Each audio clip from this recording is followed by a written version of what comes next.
Take him away! That boy is an embarrassment to my name! He rejected his own son because he wasn't perfect, but the child he threw away would become the one he needed most. Rain hammered violently against the mansion roof as thunder rolled through the night, rattling the tall glass windows and echoing through the grand hallway where a small boy stood frozen, clutching a worn suitcase with trembling hands. His shirt clung to his body, slightly damp with sweat and fear, his breathing uneven as the tension in the room pressed down on him like something heavy and suffocating. Behind him, his father's voice exploded like a crack of lightning. "Take him away. That boy is a disgrace to my name." Ethan flinched, his fingers tightening around the suitcase handle as though it were the only thing holding him together.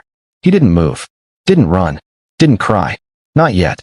"I didn't do anything wrong," he whispered, his voice barely audible over the storm. His stepmother let out a sharp, mocking laugh. "Look at him. Even standing there ruins the image of this family. How embarrassing." Ethan lowered his head, his cheeks burning. Just a few steps away, Daniel stood tall in a perfectly fitted suit, his posture straight, his expression calm and composed. Guests had been praising him all evening. Perfect smile, perfect posture, perfect son.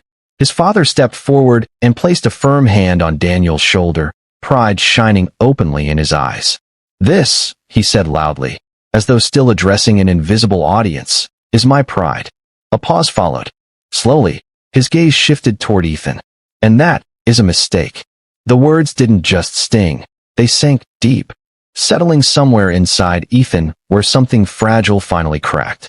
From the distant hall, music continued to play. Laughter carried on as if nothing was wrong, as if a boy wasn't being quietly destroyed just a few rooms away.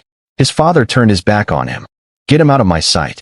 The finality in his tone left no room for argument. The door opened, then slammed shut. And just like that, Ethan was no longer part of that world. Rain swallowed him the moment he stepped outside. Cold drops soaked through his clothes in seconds, clinging to his skin, chilling him to the bone. He stood there for a moment, stunned, as if waiting for someone to call him back. When no voice came, he turned slowly and knocked weakly on the door. "Please, I'll do better. I promise." Nothing. Inside, music continued. Laughter continued. Life continued. Without him, a soft voice broke through the rain behind him. "You'll get sick out here." Ethan turned slowly, blinking through the water streaming down his face. The maid stood there, holding an umbrella slightly above him. "I'm not allowed inside," he said quietly. She looked toward the glowing mansion, then back at him. "Then don't go back." He stared at her, confused. "I have nowhere else to go." She hesitated for only a moment before speaking again. "Then come with me." That moment changed everything. Her home was small, simple, and quiet. There were no marble floors, no grand chandeliers, no echoes of pride or shame bouncing off the walls. Just warmth. Just stillness. She placed a plate of food in front of him. "Eat." Ethan stared at it, but didn't move. "I'm not hungry." "You haven't eaten all day." "I'm used to it." She sat down beside him. "You shouldn't be." He looked down at his hands. "Why are you kind to me?" "Because someone should be." The room fell into silence, but it was a different kind of silence than the one he had left behind. This one didn't hurt. Outside, the rain continued falling. Inside, something new quietly began. Days passed, then weeks, then months. At first, Ethan barely spoke. He moved through each day like someone trying not to be noticed. But slowly something shifted. He began to read, then to learn, then to try. He failed often, but every time he did, she said the same thing. Again. And when he wanted to give up, she said it again. Again. Until slowly, he began to believe it.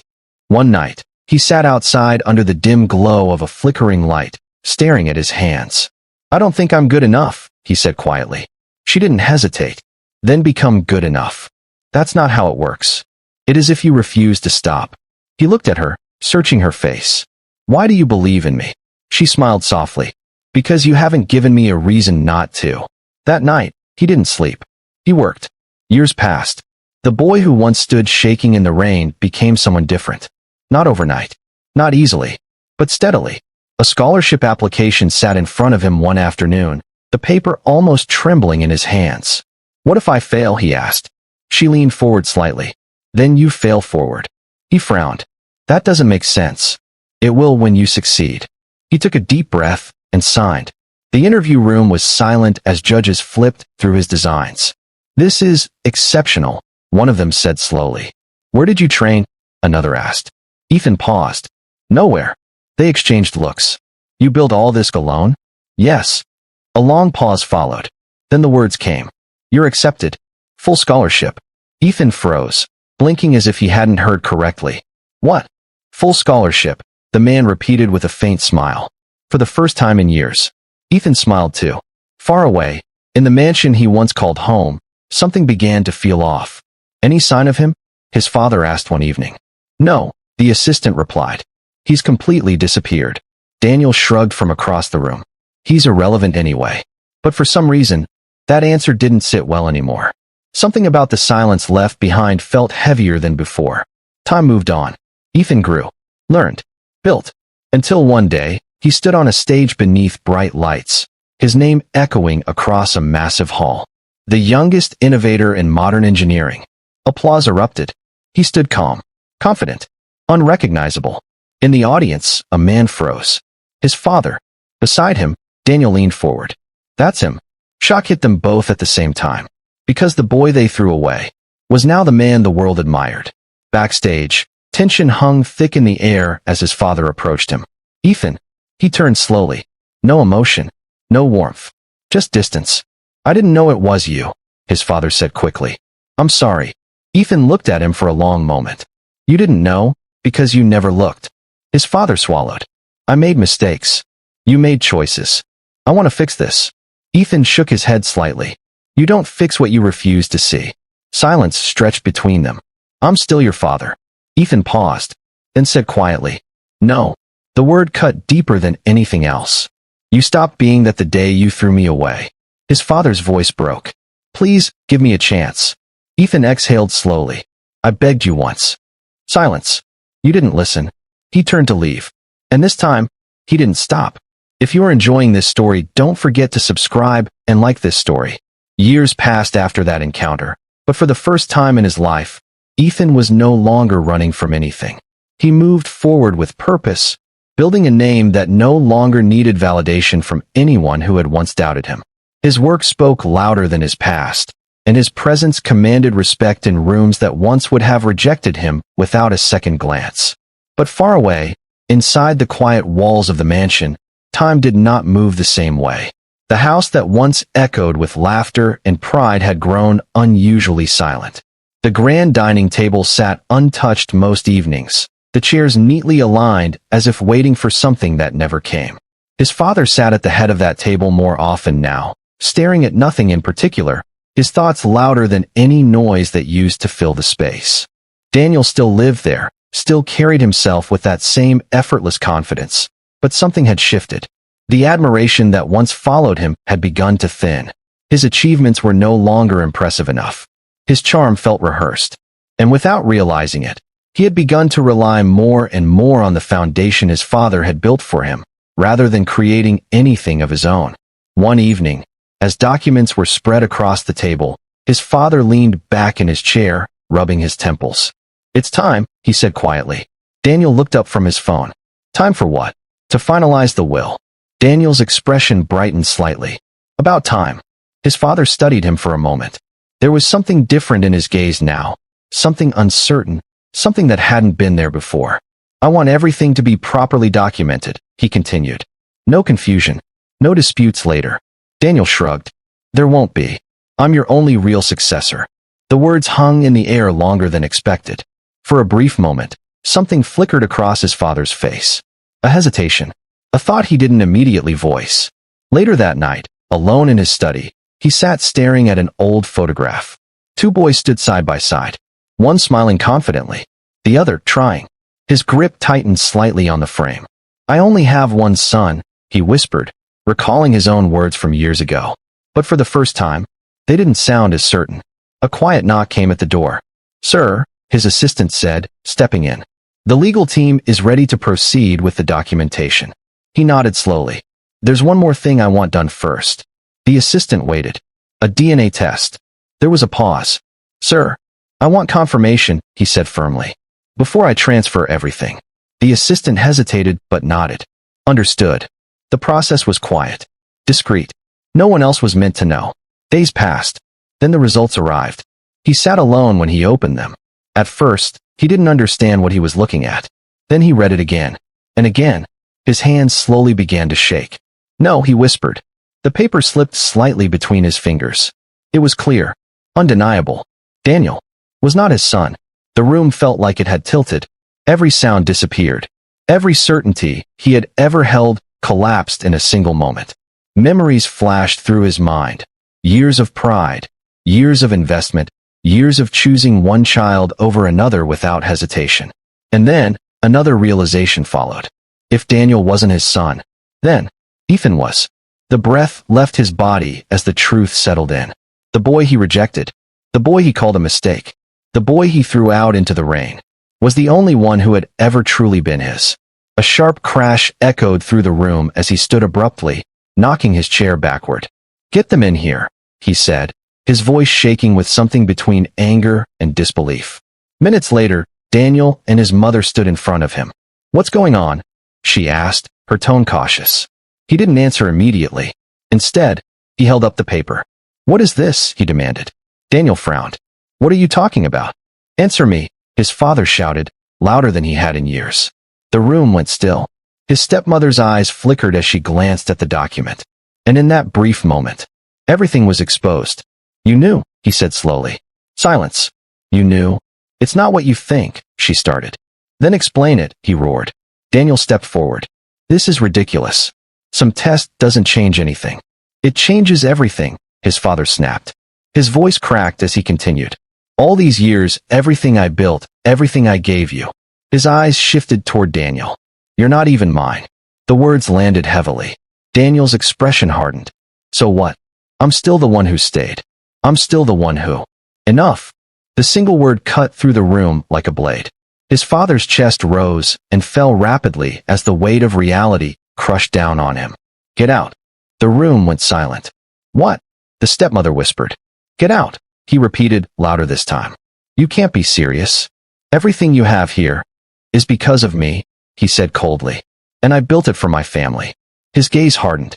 You're not my family. Daniel stared at him, disbelief turning into anger. You're making a mistake. His father let out a hollow laugh. No, he said quietly. I already made that mistake, years ago. The words carried a different kind of pain now. Security was called. Voices rose. Arguments broke out. But in the end, they were gone. Just like that. The mansion fell silent again. But this time, the silence was unbearable. He stood alone in the center of the room, staring at the empty space where they had just been. Then slowly, his knees gave way. He sank into the chair, covering his face with his hands. What have I done? He whispered. For the first time in his life, there was no one left to answer him. Days turned into weeks. The house felt larger now, colder. Every room echoed with memories he could no longer ignore. Ethan's old room remained untouched. He stepped inside one evening, looking around at the emptiness. A faint memory lingered there, of a boy who once waited to be acknowledged, who once hoped to be chosen. I threw him away, he said softly. The realization didn't just hurt. It consumed him. He picked up the phone. Find him, he said. No hesitation this time. No pride. No delay. Find my son. Finding Ethan was not as simple as he had imagined. For years, the man had believed that money could solve anything, that influence could open any door, that power could bend reality in his favor. But this time, none of it worked the way it used to.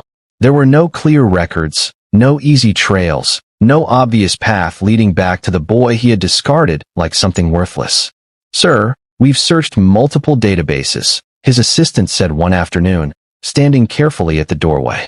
He's not using his old name in any official capacity. It's as if he erased himself. He closed his eyes slowly. No, Ethan hadn't erased himself. He had simply rebuilt himself somewhere beyond reach. Keep looking, he said, his voice quieter now, stripped of its old authority. Expand the search. Universities, tech firms, international conferences, anywhere. Yes, sir. Days stretched into weeks. Weeks into months. Every morning felt heavier than the last. The mansion no longer felt like a symbol of success. It felt like a monument to a mistake he could never undo. He stopped hosting guests, stopped attending social events. Even the business empire he once controlled with sharp precision began to slip through his fingers. Meetings were missed, decisions delayed, opportunities lost. People noticed. They whispered. But for once, he didn't care, because every quiet moment dragged him back to the same memory. A small boy, standing in the rain, begging to be let back inside. "I'll be better. I promise." He pressed his hands against his face, his breathing uneven. "I should have listened," he whispered into the empty room.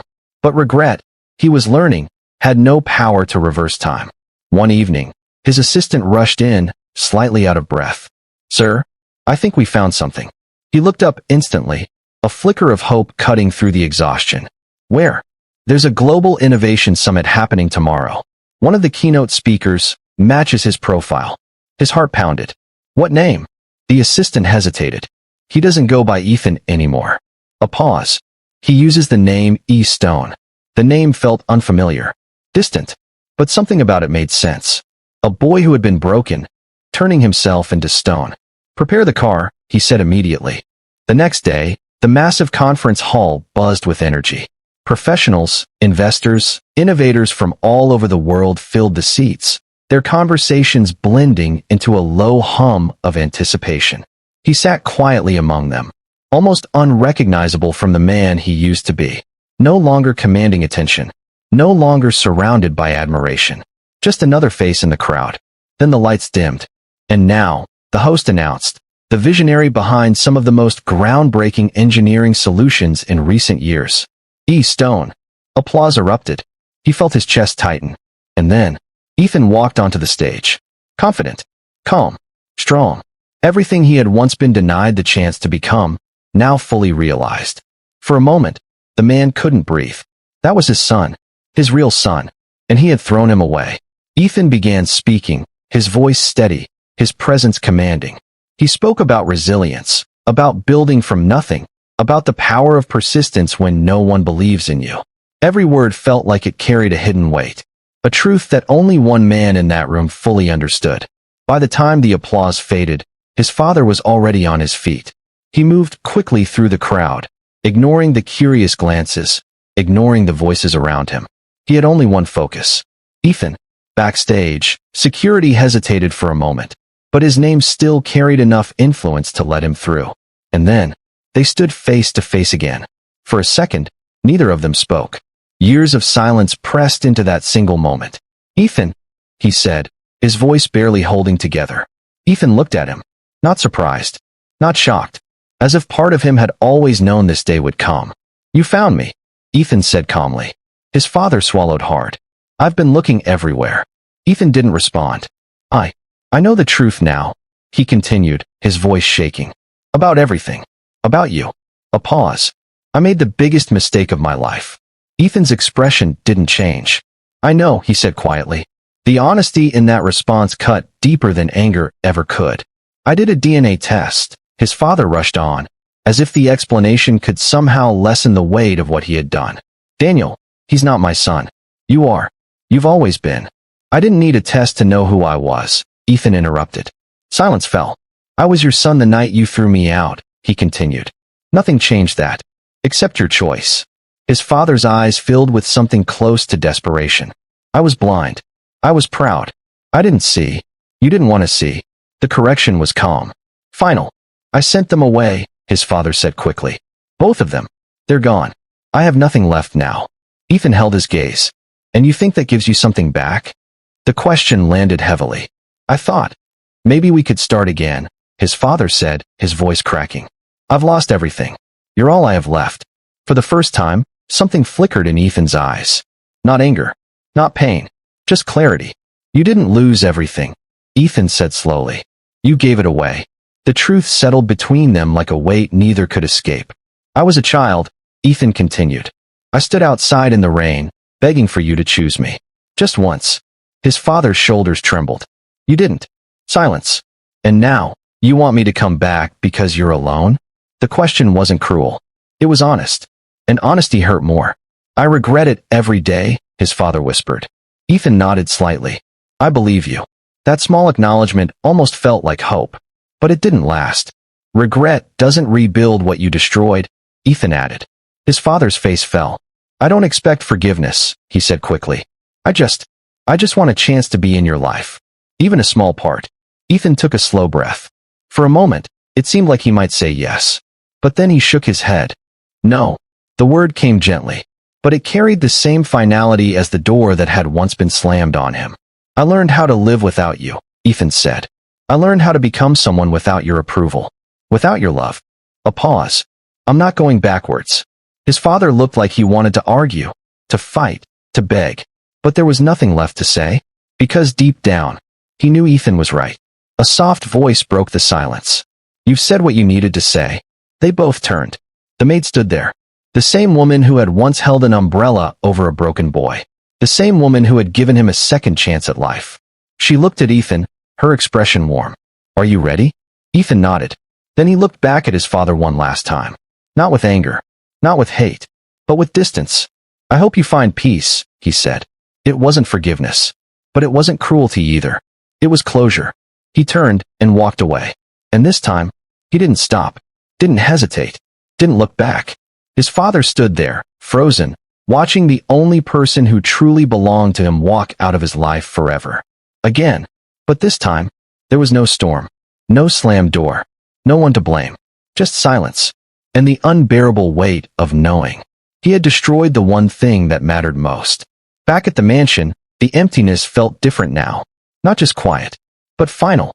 He walked slowly through the halls, his footsteps echoing against the marble floors. Every corner held a memory. Every memory held regret. He stopped in front of Ethan's old room, opened the door, stepped inside. Nothing had changed, except everything. He sat down slowly, staring at the empty space where a boy once stood, waiting to be seen. I was wrong, he whispered. But the room didn't answer. Because some apologies come too late. And some people don't come back. Far away, under a clear sky, Ethan stood outside a building he had built from nothing. The maid stood beside him. You did it, she said softly. He nodded. We did it. She smiled. And this time, he allowed himself to smile back. Not because the past no longer mattered, but because it no longer controlled him. Because some people break you. Some people abandon you. And some people choose you when no one else does. And in the end, those are the ones who truly become your family. If this story touched you, don't forget to like, subscribe, and share your thoughts in the comments. My question for you. Was Ethan right to walk away and never look back? Or should he have forgiven them? And honestly, what would you have done in his place?